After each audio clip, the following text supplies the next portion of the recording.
Envoy of Lights presents Lopsided Minds, Part 4, The Silent Architect. Written and spoken by Dr. Sean Shamaradian. In the name of the omnipotent, omnipresent, omnibenevolent, omnitemporal, and omniscient God, the most merciful, the most gracious, and the most compassionate, the eminence, the proprietor of patient, space, time, and beyond, the fiduciary, the adjudicator, custodian, and the high judge, the umpire of all there is and the non-existence, the holder of the truth, justice, and equity in the name of the Almighty God.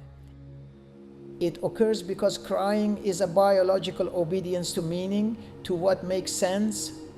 Once expression matches inner reality, tension dissolves. One can imagine what one desires, such as a unicorn, a horse with one horn, or a mermaid, half fish, half human, or a naga, half human, half snake, Hindu/Buddhist, or a centaur, Greek, half human, half horse, symbolizing the struggle between instinct and reason, or sirens, Greek, bird woman or sea woman, whose singing lured sailors to their dooms, and so on.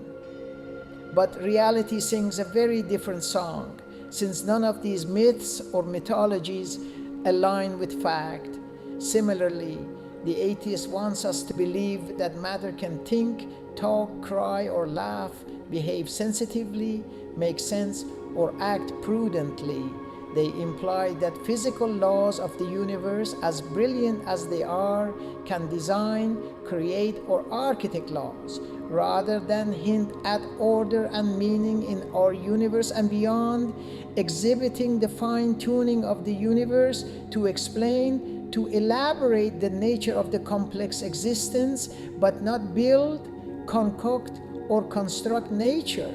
Believe me, there is a considerable difference that any meditatively sage thinker, a sapient mind, should grasp. How do the physically oriented chemical activities in our brain know what specific product or hormone to release, not realizing if one is happy, sad, stressed, distressed, frightened, nervous, intentional, decisive, optimistic, pessimistic, in love, suicidal, homicidal, vengeful, etc., and how much to liberate or deliver? After all, the non-believers say that everything occurs due to the brain's chemical activity. We know that the hormones or chemicals exuded are not the same. An intelligent, studious, orderly, and vigilant agent is required to manage numerous complex cases and allocate a specific chemical or hormone to a designated incident or event. Otherwise, when agonizing and suffering about the loss of a loved one will laugh loudly as if the victim has gone mad. Or when at a wedding, an anniversary, celebration, or a birthday, one cries uncontrollably, behaves sadly and distressed, and engages in hundreds of other vital dynamics. It will become a psychotic, a schizophrenic world where not a thing would make any sense, and it would be impossible to live in. The mind does not sanction, penalize you, go on a strike, pause, or behave in furlough, layoff leave, since overseen by the spirit, the invisible third party, immaterial as the mind itself. They speak the same language, they comprehend each other's dialogue, but it renders the freedom to choose, does not interfere with our decision-making. The soul, the so-called subconscious mind, is awake even when we are in deep sleep. To best discern between the mind and the soul is at sleep when the conscious mind is off. But the soul, or the subconscious mind, as Freud puts it, or the shadow that Jung sees as a crucial archetype, model paradigm, within the personal unconscious. Both were afraid to call it soul, as if they were operating as machines, and as for order and the reliability of nature, not excluding the human mind. If skepticism disqualifies belief in God for lacking empirical proof, it should also disqualify most of what we call knowledge. When skeptics exempt these beliefs but not God, the position becomes selective skepticism rather than principled skepticism, amounting to an irrational maneuver. Skeptics erratically, carelessly, randomly, and aimlessly treat God as a scientific hypothesis. God classically is not defined. It is not a physical object, not inside space-time, measurable in laboratories as the physicist. And some scientists want it to be, or with any instrument. Rejecting God because God cannot be tested empirically is a categorical mistake, akin to refuting mathematics because numbers cannot be weighed or seen, or rejecting consciousness. After all, they cannot be photographed. Skeptics conflate scientific limits with ontological non-existence, which is the nature of being, a branch of metaphysics. Radical skepticism questions whether we can know anything beyond appearances, but this leads to a self-defeating loop. If reason is unreliable, the skeptics themselves are unreliable. If we cannot trust logic, then the skeptic's argument collapses. In other words, the skepticism relies on the very rational certainty it claims to doubt. The skeptic's debate essentially assumes that if God existed, we would have undeniable proof, as they deny the metaphysical domain or what cannot be seen. The skeptic frequently doubts God while accepting brute existence of the universe, brute laws of logic, brute mathematical order, yet rejecting the grand mathematician, the amazing planner, and the fabulous designer, while accepting unexplained ultimate realities does not eliminate mystery, it reveals it. The question that remains, why something rather than nothing? But skeptics refuse to engage. Many skeptics still talk about justice, dignity, and evil being real, but without God, these become subjective preferences, not truth. This manufactures a practical contradiction, living as if moral truths exist while denying any metaphysical grounding for them. Skepticism confuses humility with paralysis. Philosophical humility is healthy. Skeptics argue we cannot know anything ultimate. All metaphysical claims are equally suspect. Yet humans reason, commit, love, and sacrifice based on truths they cannot prove absolutely. Demanding absolute certainty before belief is an unlivable standard. It reminds me of a physics professor, a friend of mine, who asked me, Dr. Sean, a few months ago, in the age of advanced science, some well-known physicists and other scientists contend that metaphysics is neither credible nor real, as it lies beyond what we can test or experience. I asked the professor, "What do you think?" He said, "I am an agnostic." I then inquired, "What do you mean by metaphysics?" He responded, "Something that one cannot observe, hear, taste, touch, or smell." I then stated that you were referring to metaphysics as undetectable by the senses. He said, yes. Then I inquired the metaphysics in you and billions of other human beings, since one cannot see, hear, touch, smell, or taste one's mind, one's memory, one's intelligence or IQ, one's intention, one's imagination and dreams, ingenuity, creativity, one's talent and inspiration, one's feeling and emotion, and the apparatus of trillions of cells functioning better than a Swiss watch in our bodies. He then said, oh, I have not thought of it like that. I said, we are the image of God.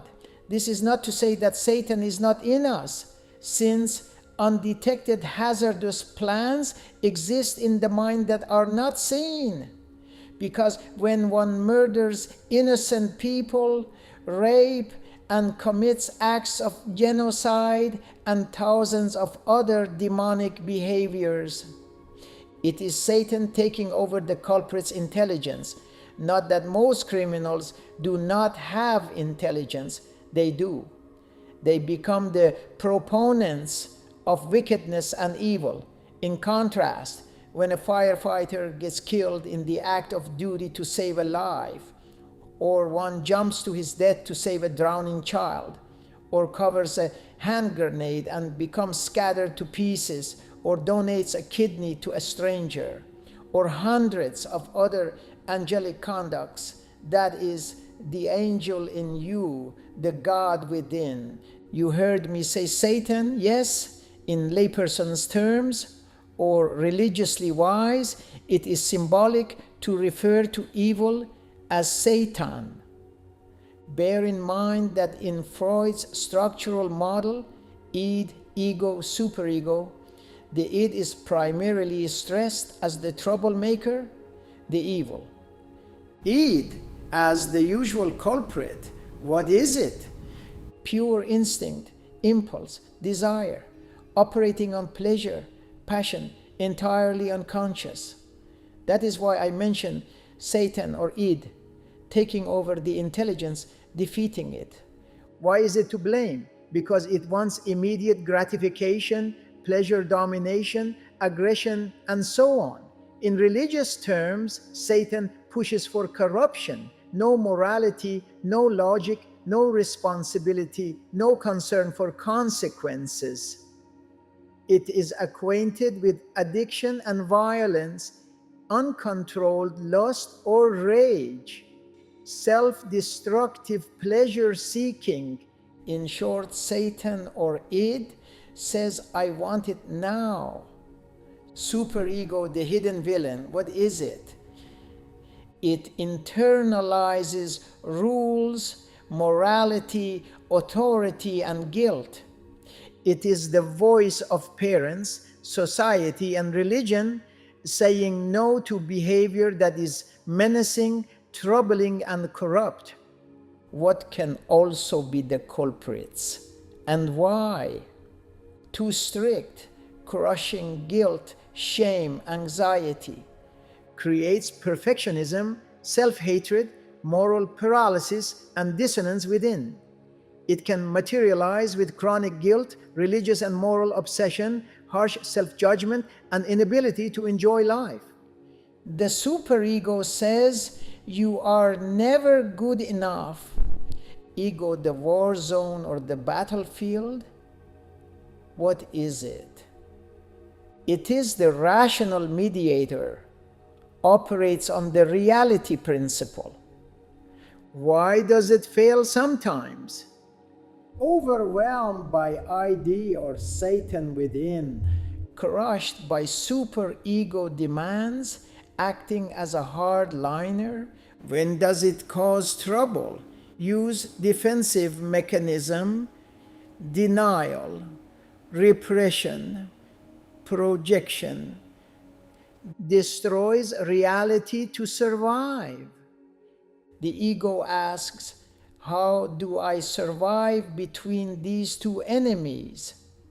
Freudians, on the other hand, believed that the more profound truth was that pathology did not arise from a single part, Mental suffering arises from imbalances and conflict. Perhaps chemical hormonal imbalances have something to do with it. Either way, too much id means chaos. Too much superego means misery. Weak ego means breakdown. This mirrors your recurring theme of opposites. Desire versus restraint, instinct versus law, freedom versus control. Id is to blame, or the Satan within the subconscious mind.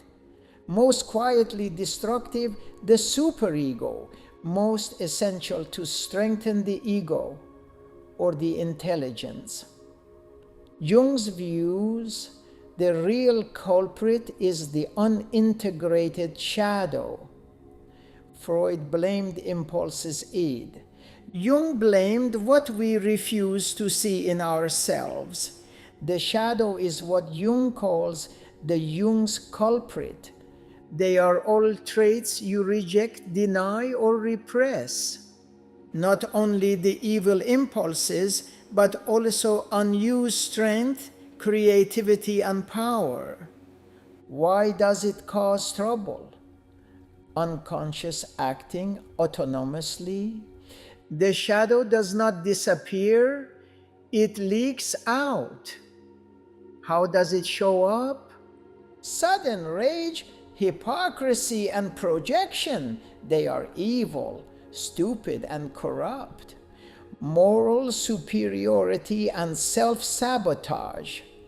Jung believed that unless you make the unconscious conscious, it will direct your life and you will call it fate. Persona, the accomplice, the social mask. Who you pretend to be to survive society. Why is it dangerous? The stronger the mask, the darker the shadow. Over-identification with virtue produces hidden vice. A saintly persona often hides a monstrous shadow. Ego is not the enemy, but ignorant. What is it? The center of conscious identity. It's a mistake.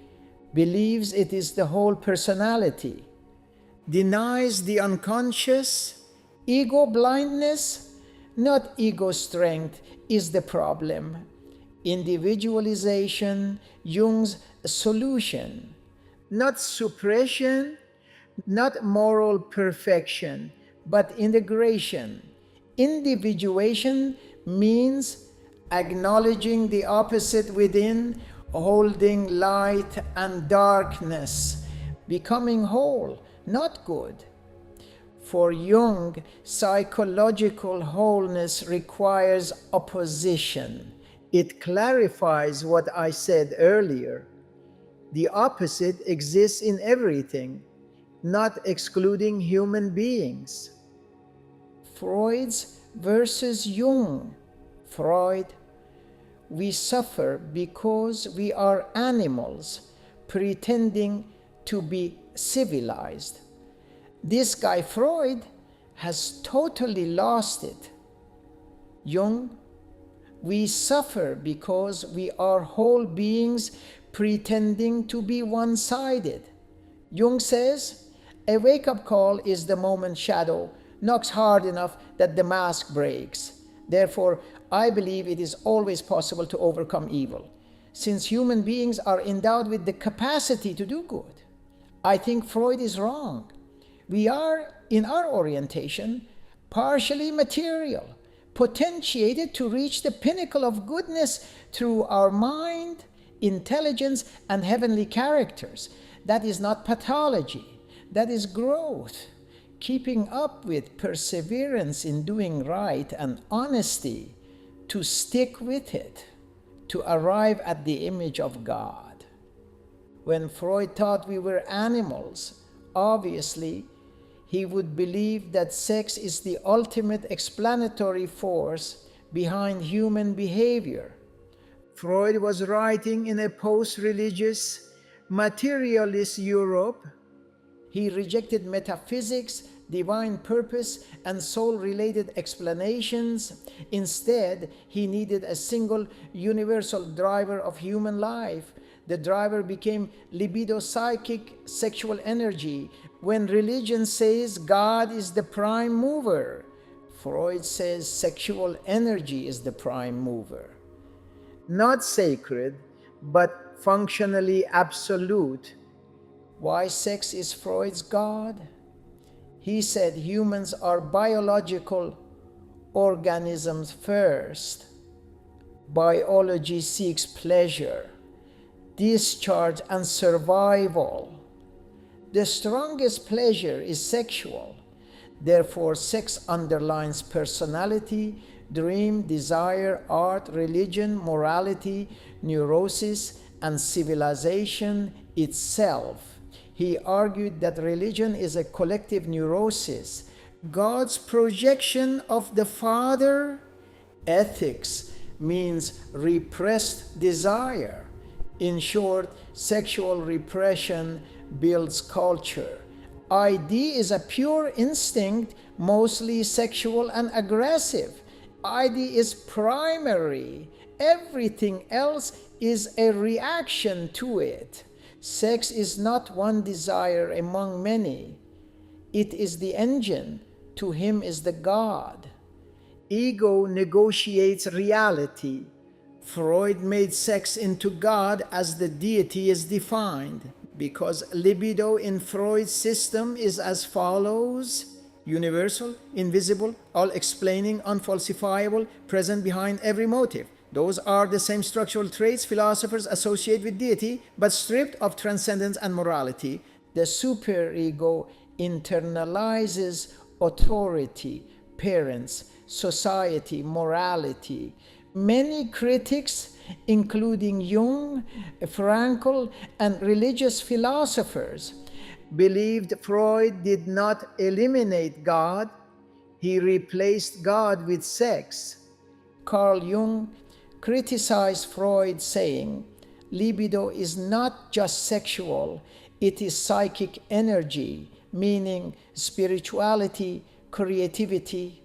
Viktor Frankl said, humans are driven by meaning, not sex. Alfred Adler said, power and purpose matter more than sex.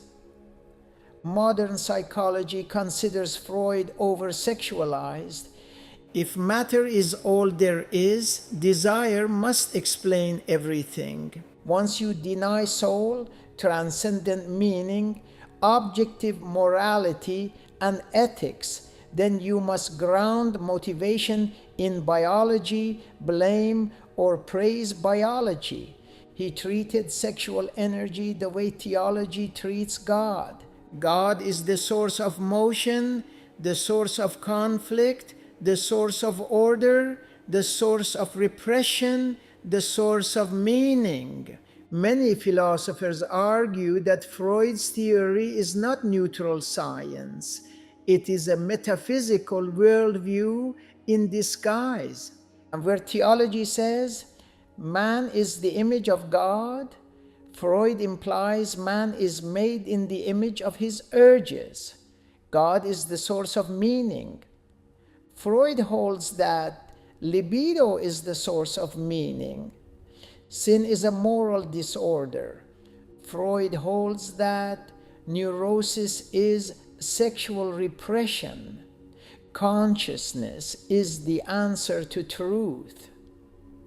Freud holds that the superego enforces repression. Prayers seek transcendence. Freud holds that dreams reveal hidden desires. God is Father. Freud holds that God is a father projection.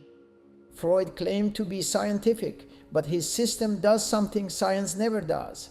It explains everything with a single force, libido. Sex or libido describes art, religion, ethics, love, sacrifice, psychology, biology, civilization, intention, power, consciousness, and so on. At this point, libido is no longer a hypothesis, it is a metaphysical absolute. Freud did not kill God. He rebranded him. If sex explains everything, then nothing is sacred.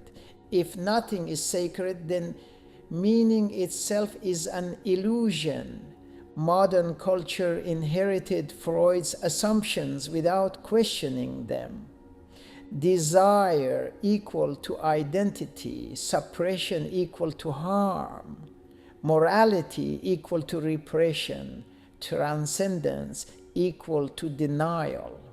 The result is not freedom, it is confusion disguised as authenticity. Where God gave purpose, for Freud, sexual pleasure gave relief. Where the soul once struggled upward, for Freud, instinct pulls inward. Where God once explained why anything exists at all, for Freud's libido does not explain why anything feels.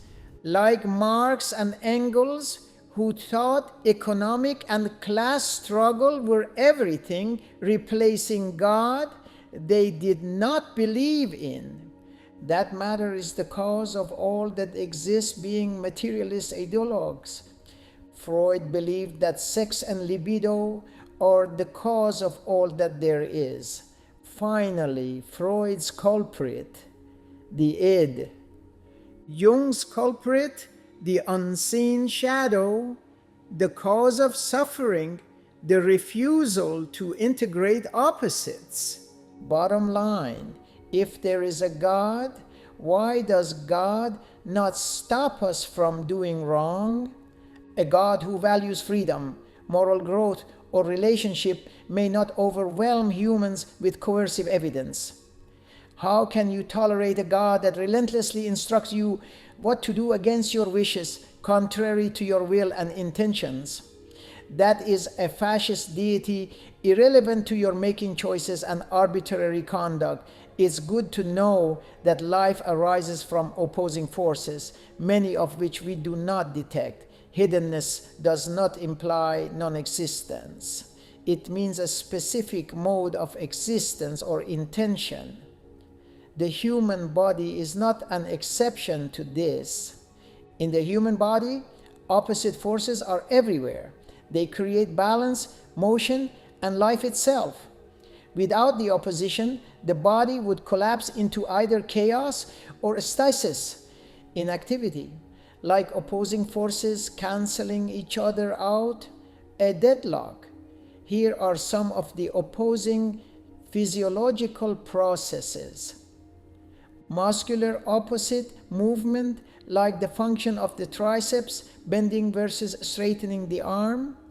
Quadriceps and hamstrings extend versus flex the leg. Movement solely occurs because one contracts while the other relaxes. Nervous system balance. Sympathetic versus parasympathetic. Sympathetic nervous system activity is your body's fight or flight response, a rapid involuntary reaction to stress or danger that prepares you for intense physical action by increasing heart rate, blood pressure, and alertness, while diverting energy from non-essential functions like digestion to muscles and brain, involving adrenaline release to get you ready for immediate action. Parasympathetic, like rest, digest, and repair. Cellular forces, cell growth versus cell death, apoptosis. Growth builds tissues. Programmed death removes damaged cells. Without cell death, cancer forms. Without growth, healing stops. Metabolic regulation, anabolism, building molecules, storing energy. Catabolism, breaking down molecules, releasing energy. Hormonal oppositions, insulin, versus glucagon. Insulin lowers blood sugar, glucagon raises blood sugar. Estrogen versus testosterone shape development, metabolism, not dominance. Immune system tension, inflammation versus anti-inflammation. The anti-inflammation system holds tissue damage. Too much of either is dangerous.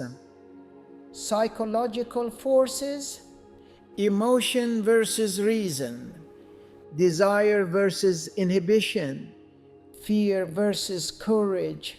Human behavior emerges from inner tension, not singular drives.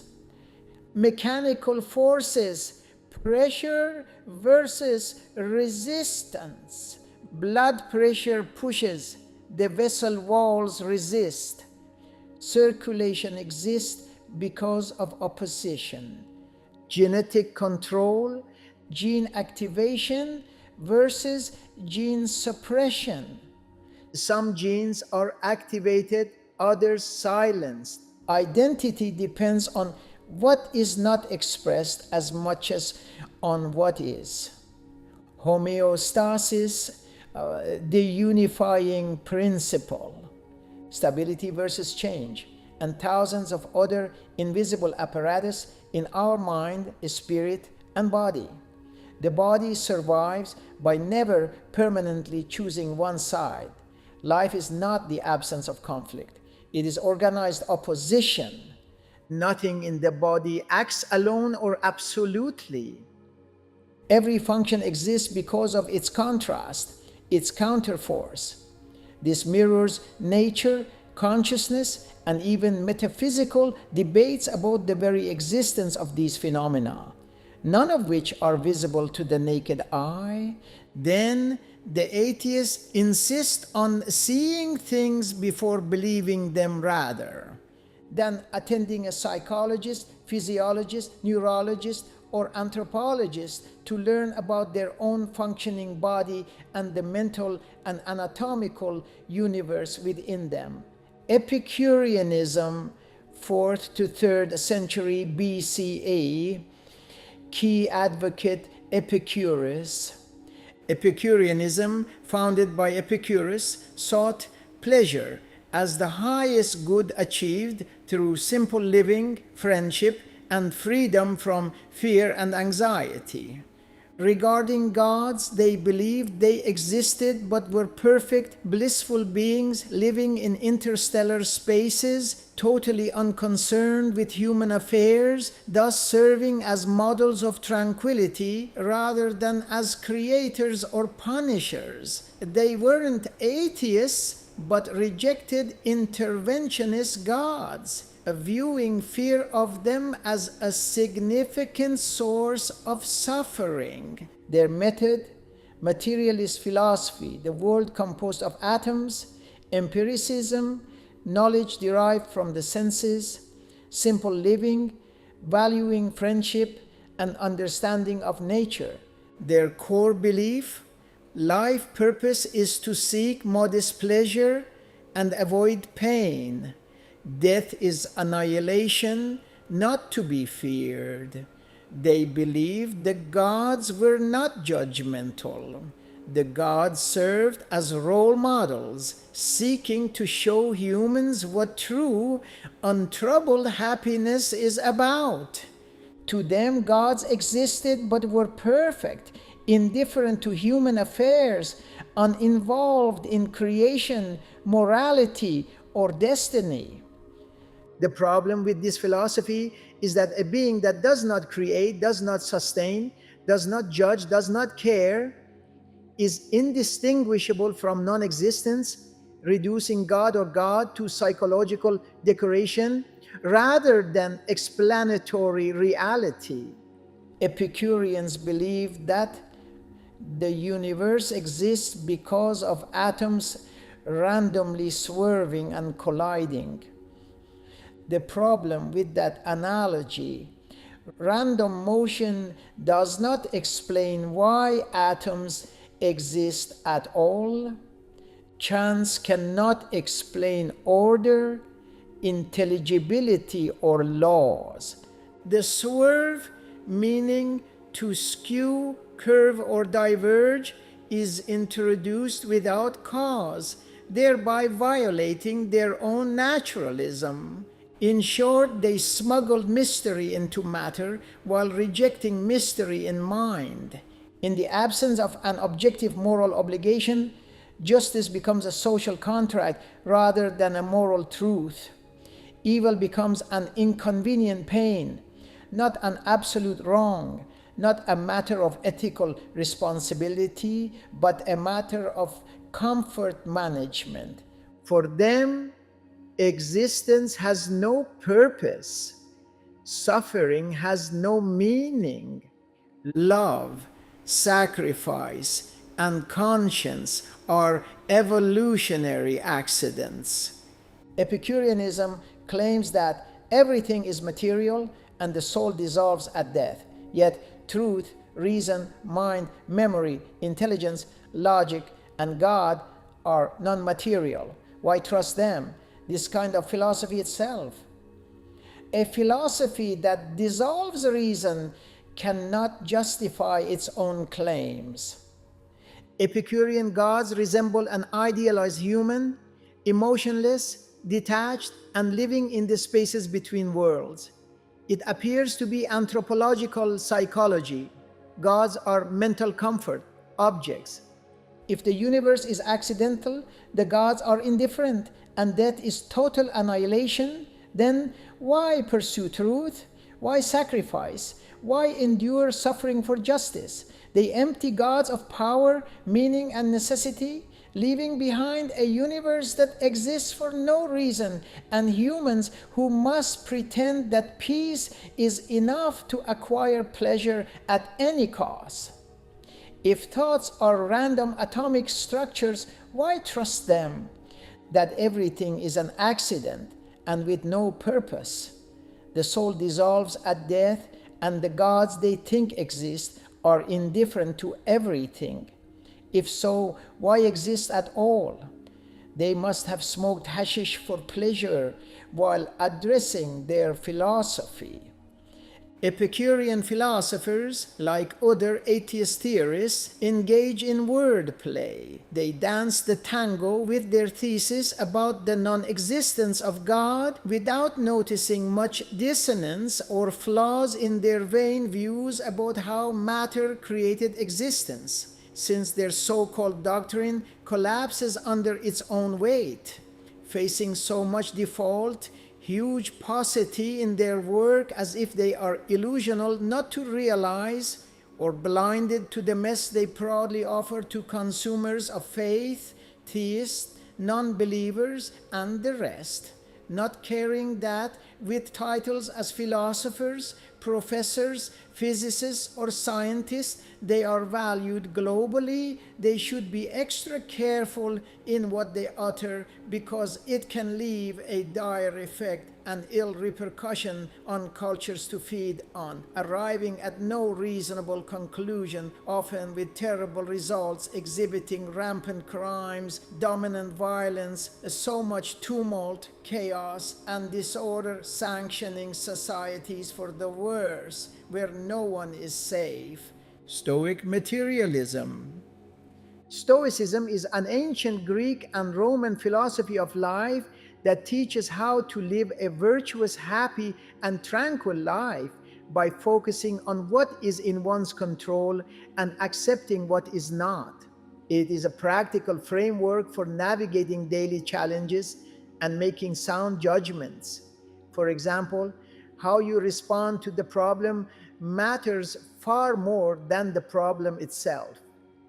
Focusing on controlling your decision and actions rather than external events, using core ideas like the dichotomy of control, what you can versus cannot change, to develop virtue, inner resilience, and acceptance to navigate life's challenges.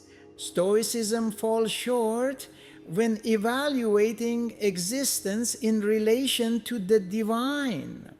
Stoic materialism believed the universe is one divine rational substance, God/nature/logos, pervading everything, a physical force that orders reality, not a separate anthropomorphic deity. They did not deny God, but redefined God as the immanent rational order, logos itself, concentrating on living virtuously in harmony with this natural deterministic cosmos, seeing human reason as a spark of that divine fire, not opposing a transcendent creator.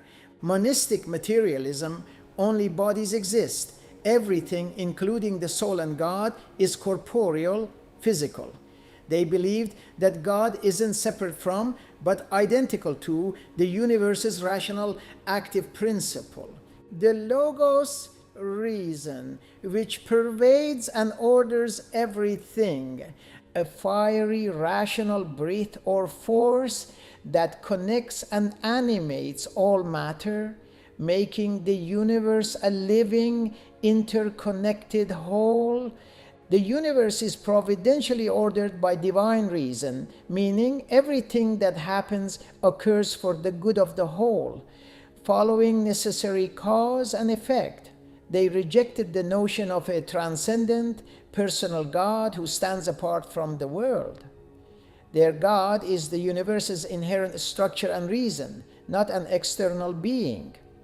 They saw the world as governed by rational law, not by random chaos or arbitrary divine whims. This view aligns with their ethical focus on reason, in which the holy is the sensible physical structure of the cosmos itself, which they called God, nature, or logos. What is wrong with Stoic materialism? The Stoics claimed that only bodies exist. Even God, reason, logos, soul, mind, and virtue are all material, made of physical motion. They claimed everything is made of refined pneuma, defined as the vital spirit, the breath of God. In Stoic thought, the essential spirit or creative force of a person. If reason itself is material, then rational truth becomes a byproduct of physical motion. But truth, mind, logic, and meaning are not spatial. They do not occupy space or weight-bearing entities. This leads to a contradiction, since Stoicism posits non-material principles, logic, truth, ethics, while denying their very existence. In short, you cannot defend reason by reducing it to matter without dissolving reason itself. The Stoics identify God with a rational, fiery substance pervading the cosmos. The problem is that a material God is limited, divisible, and subject to change, none of which should be attributed to God. Anything material is contingent, not necessary. A God who burns up the universe in cyclical destruction is closer to a cosmic mechanism than to a transcendent intellect. This makes the Stoic God too weak to ground itself, too personal to explain moral obligation, and too imminent to account for the existence of the universe. To them, even thoughts, choices, and intentions are materially oriented. If every choice is pre-caused, then moral praise and blame lose meaning, since they hold that every event follows from prior material causes. They hold that virtue is the only good, but virtue itself is not plausible, solely a state of the soul or the spirit. Good becomes a description of matter behaving efficiently, a huge oxymoron, meaning no dull, not intelligent, insensitive, perishable, destructible, constituted in wide varieties such as solid, liquid, gas, plasma, ionized gas, and exotic forms like Bose-Einstein can manage to do good? Which one is replacing not only God, but everything else in existence, including your consciousness and attributes and mind? To them, there is no moral ought to, only physical harmony, as personal awareness is not explained. Inner experience, qualia, remains unexplained. Intentionality is not described. If thoughts are tension of pneuma, then meaning becomes motion, understanding becomes pressure. The Stoic doctrine holds that the universe repeats itself in identical cycles. If so, there is no genuine progress, no new development. Human struggle is eternally erased. This undermines hope, justice, ultimate meaning, and wipes out purpose. History becomes cosmic déjà vu rather than a meaningful narrative. Despite denying immaterial realities, Stoicism relies on universal reasoning, objective truth, normative ethics, logical necessity. Adapting matter as the cause to all there is, a big flaw, a dissonance, and a huge oxymoron in their core belief, in their doctrine, since only a mind that is aware of consciousness, self-awareness, intelligent, responsible, judgment-bearing, orderly conducts, fine-tuning of the universe, omnipresent, unboundedly prevalent, not perishable, behaving in due process of the cosmic law and beyond, is truly potentiated, able to act as a glorious CEO, a super intent, an immaculate architecture, and a fantastic designer to deal with the unbounded complexity of the universe. Stoicism fundamentally fails because it reduces mind, reason, imagination, dream, ingenuity, aspiration, loyalty, trust, love, talent, creativity, hope, ethics, morality, good, sacrifice, empathy, pain and suffering, feelings, emotion, and value to matter. It makes God finite and contingent. It collapses freedom into determinism. It cannot justify moral obligation. It empties history and purpose. It relies on non-material truths while denying it. In conclusion, Stoic ethics soar, but its materialism chains them to the ground. Naturalism, philosophy. It is the view that everything arises from natural processes, forces, and laws, rejecting supernatural or spiritual explanations, and asserting that the material world is the only reality best understood through science. It posits that human beings are products of nature, that ethics can stem from human needs, and that philosophical problems are best addressed by the scientific method rather than abstract reasoning alone.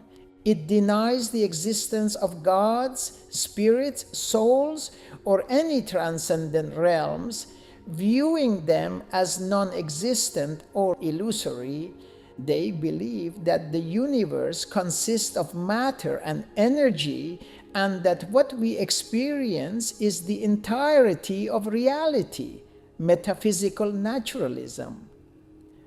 Scientific method, empiricism, observation, testing is the best or the only way to gain knowledge about reality, including consciousness and morality, believing that all events, including human actions, have natural processes and are part of a predictable, lawful system. Determinism. Key points: metaphysics. Reality is physical. No immaterial substance exists. Epistemology. Knowledge comes from experience and science. not intuition or revelation. Ethics, moral values are grounded in human nature, needs, and well-being, being rather than divine commands. What is wrong with naturalist philosophy? They claim that all thoughts, beliefs, and reasoning are products of blind physical processes, neurons, chemistry, evolution. If our beliefs are caused purely by survival-driven mechanisms rather than truth, then we have no reason to trust reason itself, including the belief in naturalism. If naturalism is true, rational thought is reduced to biochemical reactions aimed at survival rather than at facts or truth. Naturalism struggles to explain subjective experience, qualia, self-awareness, intentionality. No amount of brain scans explains why pain hurts or why thoughts of meaning.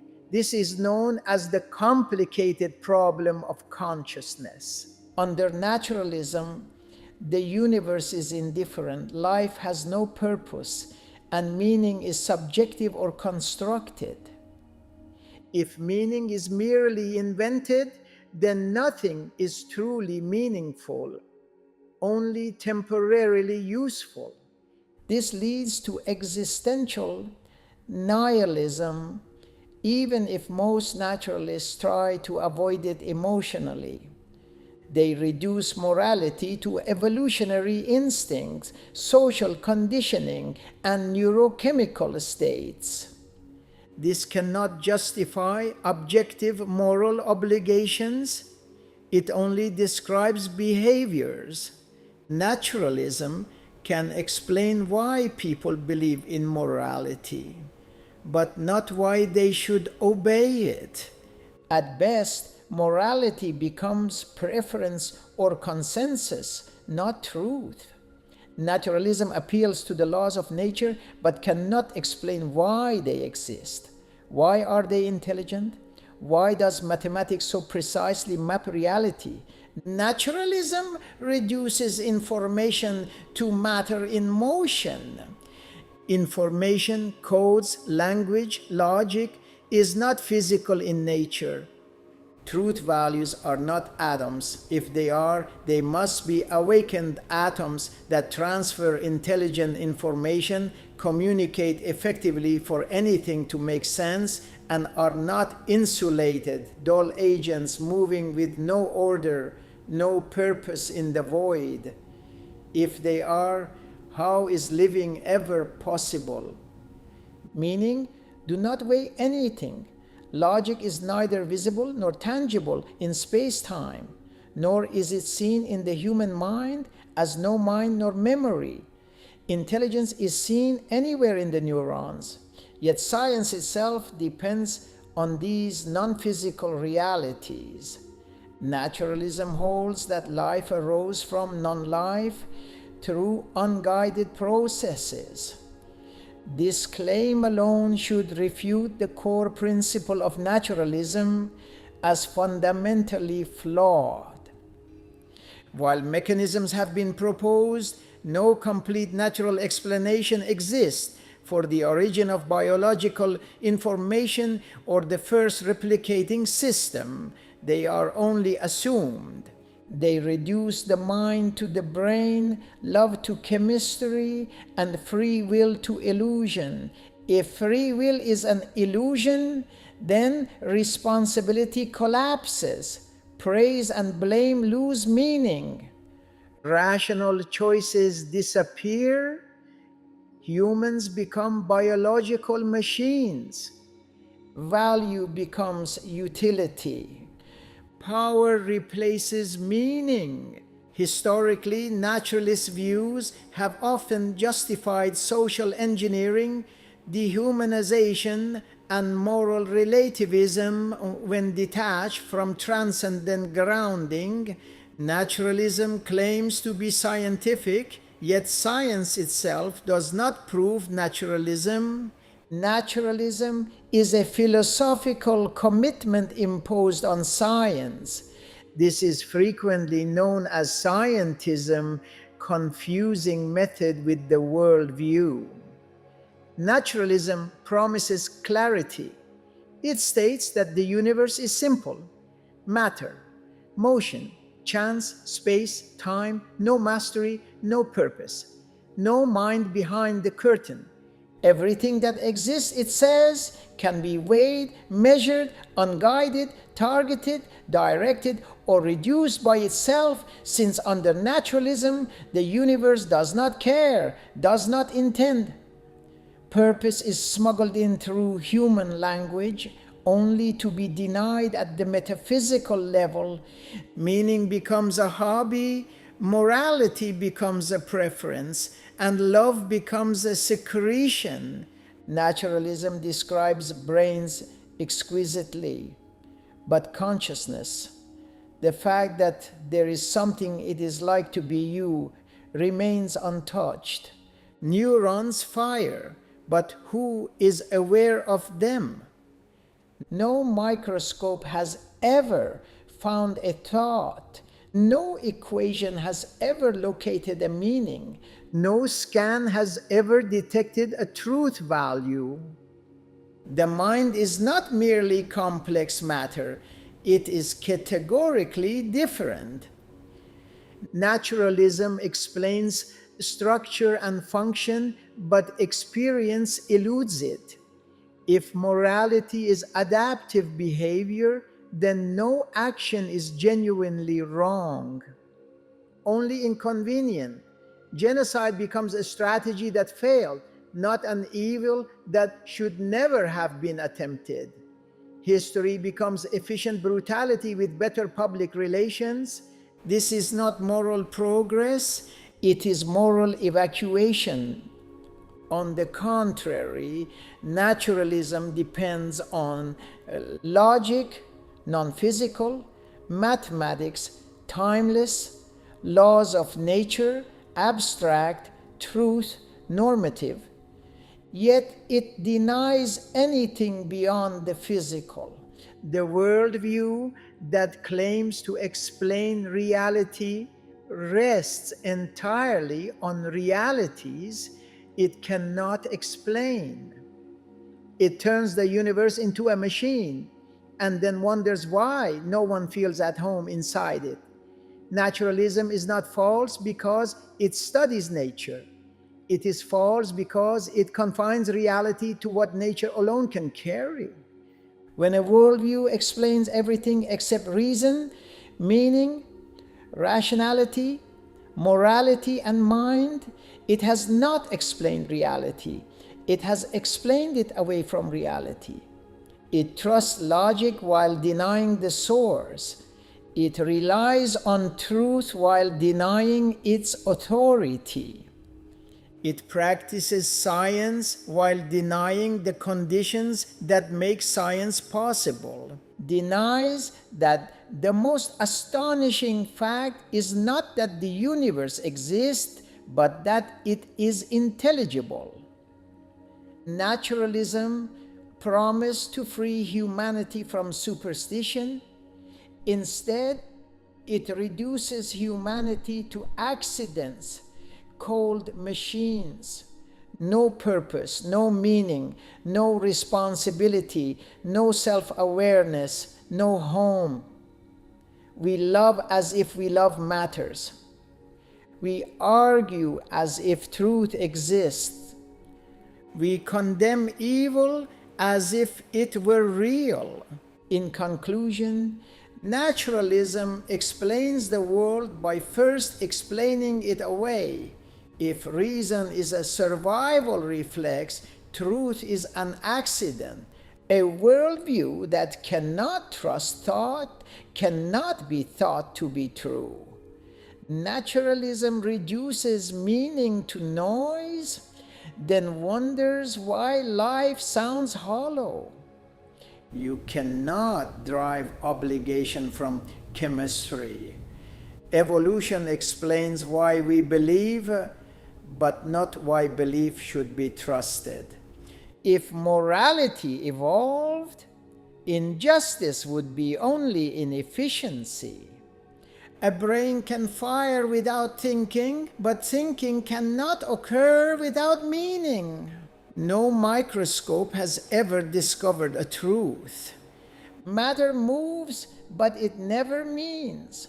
Naturalism borrows logic, spends morality, and denies the lender. When the mind is reduced to matter, responsibility dissolves into motion. A universe without purpose does not forbid meaning. It cannot justify it. Science measures the world. Naturalism measures reality down. If consciousness is an illusion, who is being deceived? Survival selects what works, not what is true.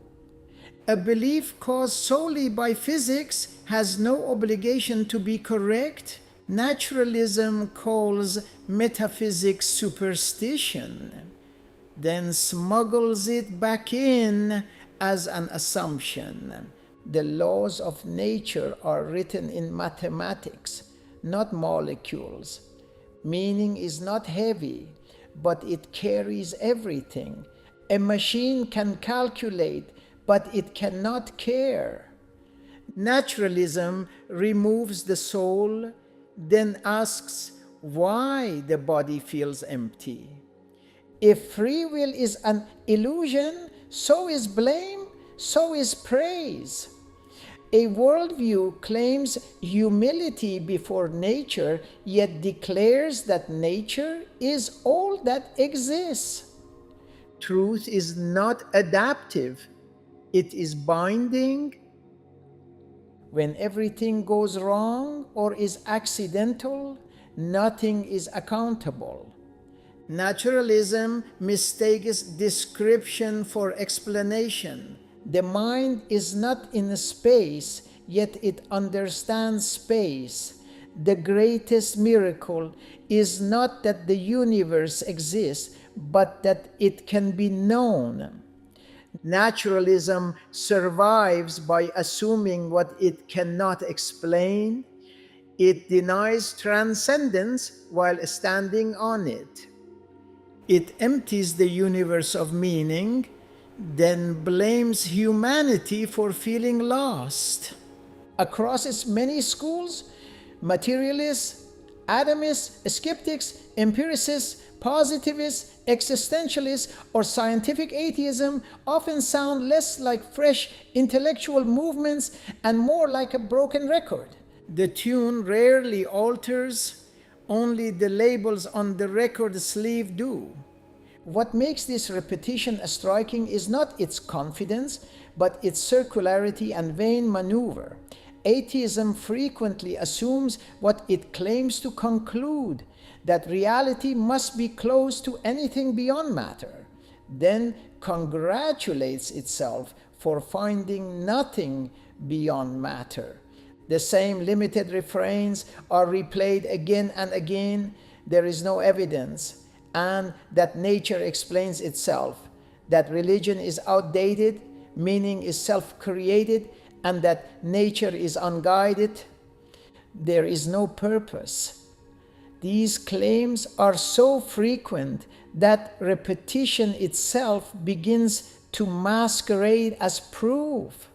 Not noticing that people believe in God because they are aware of the infinitely complex traces of God that behave orderly, intelligently, and informatively. That nothing produces something, law implies a lawgiver. The universe is balanced on a razor's edge, and it did not stumble there. Matter moves directed by consciousness. Information always comes from the mind, never from dull matter or dust. Logic is invisible yet binding, ruling even those who deny it. Moral outrage betrays moral law. We protest because justice exists. Humans bury their dead with meaning, not efficiency. Beauty is useless for survival, yet indispensable for the soul. If choice is an illusion, guilt and praise are nonsense. Numbers are discovered, not invented. A beginning demands a beginner. Prayers appear wherever humans appear. Hunger implies food. Thirst implies water. Transcendence suggests God. This has been Lopsided Minds, a production of Envoy of Lights. The journey continues in Part 5, when reason falters